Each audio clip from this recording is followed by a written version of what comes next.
గచ్చిబౌలిలో అమానవీయ ఘటన చోటు చేసుకుంది. కడుపుతో ఉన్నటువంటి భార్య పైన దాడి చేశాడు ఓ భర్త. కుటుంబ కలహాల నేపథ్యంలోనే షబనా పర్వీన్ పైన సిమెంట్ ఇటుకతో దాడి చేశాడు భర్త బసరత్. పర్వీన్ తలకి చాలా తీవ్రంగా గాయాలయ్యాయి. ప్రస్తుతం పరిస్థితి విషమంగా ఉన్నట్టు తెలుస్తోంది. అయితే పర్వీన్ కు నిమ్స్ లో చికిత్స కొనసాగిస్తున్నారు వైద్యులు. దాడి అనంతరం పర్వీన్ చనిపోయిందనుకొని భర్త బసరత్ పారిపోయాడు. అయితే బసరత్ కు 2023లో అజ్మేరా దర్గాలో పర్వీన్తో పరిచయం ఏర్పడింది.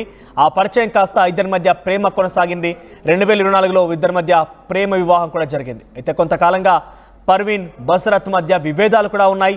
ఈ విభేదాల కారణంగా వేరు కాపురం పెట్టాడు భర్త బసరత్. అయితే విభేదాల కారణంగా వేరు కాపురం పెట్టారు పర్వీన్ బసరత్ దంపతులు. అయితే గర్భవతిగా ఉన్నటువంటి పర్వీన్ అస్వస్థత గురి కావడంతో ఆసుపత్రిలో చేర్పించాడు భర్త. పర్వీన్ డిశ్చార్జ్ తర్వాత మరోసారి ఇద్దరి మధ్య వాగ్వాదం చోటు చేసుకుంది. కోపంతో పర్వీన్ పైన విచక్షణారహితంగా దాడి చేశాడు భర్త బసరత్. ఆర్టీవీ స్క్రీన్ పై చూడండి, విజువల్స్ కనబడుతున్నాయి కదా, సీసీటీవీ దృశ్యాలు. అక్కడ కింద పడిపోయినటువంటి ఒక వ్యక్తి కనబడుతున్నాడు చూడండి.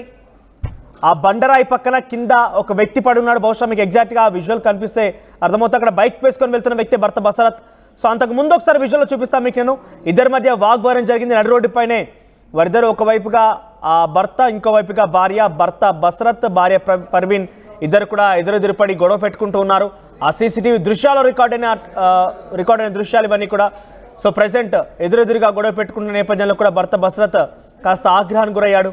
అంతలోనే మరొక విజువల్ మీకు కనిపిస్తుంది చూడండి. తర్వాత ఇటుక పిల్లతో సిమెంట్ ఇటుకతో భార్య పైన దాడి చేశాడు. దీంతో భార్య తలకి చాలా బలమైన గాయమైంది. తీవ్ర రక్తస్రావమైన అక్కడే కుప్పకూలిపై పడిపోయింది. వెంటనే స్థానికులు తనని ఆసుపత్రి తరలించారు. ప్రజెంట్ నిమ్స్ ఆసుపత్రిలో చికిత్స తీసుకున్నట్టు తెలుస్తోంది. సో ప్రజెంట్ ఆసుపత్రి బెడ్ పైన విషమంగా తన పరిస్థితి ఉంది.